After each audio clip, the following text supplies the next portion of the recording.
Time of year again. It is getting towards the end of the year, and today, me and Matt Curcio are going to share some insights with you, some things you may not be thinking about, but you should be thinking about that can make your 2019 much more plentiful. What do you think, Mr. Curcio? How are you doing today? I'm doing great, man. Yeah, I just wanted to shoot a live today. It's the end of the year. This is when everybody's sitting back, figuring out what their fees totaled up to, what their commissions were, how they're going to, set their year up for next year, So I wanted to kind of interview you a little bit for the public, and then we'll share some of the stuff we got coming up in January, where they can get some coaching, especially locally here, and with your company. But in general, I titled this online myself as end of year update and some things that I know that every year in my career continue to ask every single year, right? And the main questions were basically, is it time for me to ask my broker for a raise, or a reduction in my fees? I was at a fee-based company. And then if you're on a team, is it time to step off a team? Right. Then what can you do to build up your business, right? How do you make, if you did 10 sales, how do you go to 20? And obviously net income was always important to me. And then what other companies out there have some other things to offer versus where some of these agents may be in their career, So I guess first off, let's hear from you, man. At what point in an agent's career should they be talking to their broker? Obviously calendar years are different depending on where you are, but as you start selling more and more, at what point, based on your experience, should me as an agent ask my broker for a higher split or a reduction in fees and costs? Man, it's a great question. And to show everyone how unprepared I am for these questions, I mean, these are going to be straight from the cuff. No preparation on my part for any of these questions. That's not Matt's fault. That was my fault because I didn't take the time to look at these questions ahead of time. But yeah, the number one thing to me is, first of all, you should know how much you paid to be wherever you're at. I don't care how much business you did this year. You should know how much money that you made that brokerage. And there's a certain number that, once you get to a certain number of money that you paid into a brokerage, that you have to start questioning whether or not the value is there, no matter how great the relationship is. Even, I had to deal with that, and even with my dad, who owned Coldwell Banker, the Coldwell Banker in our marketplace. I was there for 10 years. I had to do the math, and and it was significant that I couldn't continue to do that. And over the years, I always asked that the question, well, how much what is being contributed for me? Where's my business coming from? I think the first thing that you should know the answer to in order to be willing to have this conversation is, what percentage of the business was given to you by the brokerage, and how much money did that represent into your net profit as a percentage, versus how much business did you earn on your own through your own efforts? And that's going to be a really sobering question to ask if you do that. Go do that homework, or if you haven't done it, go do it, because you're going to see that.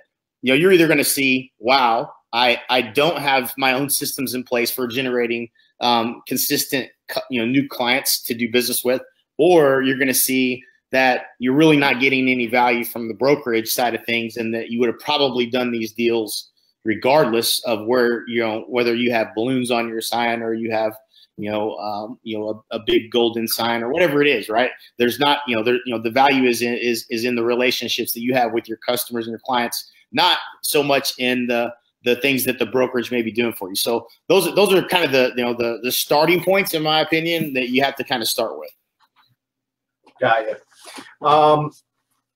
So, let's talk about fees too, because there's some people that are fee based. What are fair fees for a brokerage? When it comes to, I guess you can break down models quicker than I can.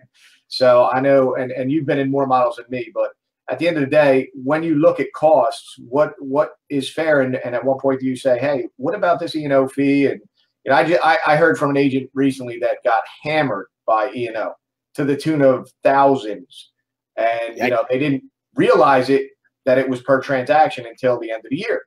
So, you know, obviously, what can you tell somebody to look at? What's a general guideline with all these companies that's fair? Yeah. So, so, you know, your E&O is generally speaking, in a lot of brokerages, your E&O is a profit center for the brokerage. It's, you know, they don't never tell you that, but that's in a lot of ways, that's the case. I mean, typically, you know, if you're paying for your own E&O and you're independent, you're going to pay a whole lot less than you know, what you're maybe paying per transaction. So as far as you know, as far as what I would say is a fair amount to be paying for E&O, you know, in a brokerage is I wouldn't want to be paying more than $500 a year towards E&O, and that's just one fee that I wouldn't want to be paying. And I think another thing that you know, people tend to not maybe look at fee wise is, you know, the transaction fee that, you know, the brokerage may be charging your client, and you don't necessarily look at that because it's not coming out of your pocket. But, you know, what my experience has been is that, you know, that those are fees that you could be charging for your client. And, you know, you add, you know, a $495 or a $395 transaction fee to your business model, and you do, you know, 3 or 4 transactions a month, that could be paying for you an employee, potentially a full-time employee, to take a lot of the $10 an hour stuff off your plate, and instead it's going to the brokerage. And so, you know, when you're looking at all of these fees, you got to look at what are all the ways that the brokerage is making money, what's their business model, and how they're you know, how they're making money, and, you know, is that an opportunity if I was somewhere else that I could be you know, increasing, you know, the revenue that I'm earning, you know, that in that way. So I don't know if there's any. What would you say, Matt? I mean, as far as, you know, some of the different you know, fee-based models that, you know, in talking to agents, where do you see people getting whacked over the head? Man, I mean, E&O, definitely keep an eye on.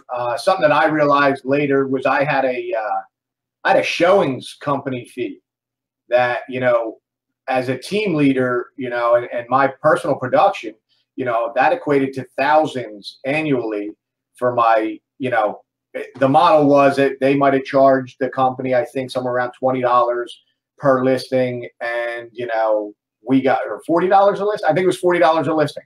So that was, you know, passed through to me. But at the end of the day, when I put in 80 listings a year, you know, that's a huge number for the company versus the agent who puts in 3. You know, so look for those small fees, definitely add up at your brands. But, you know, at the end of the day, if there's a way to cut down, I know a lot of companies, Remax and all the other big ones, have like a 6% fee. A portion of that stays in that main office, and only a very small portion usually goes to the international brand.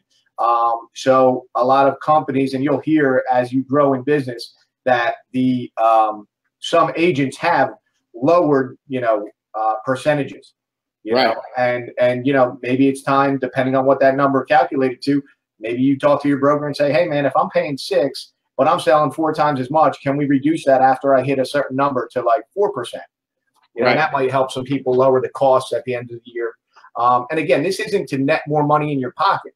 These are just little things that you can do to help your career and help you, you know, put more money into growing your business.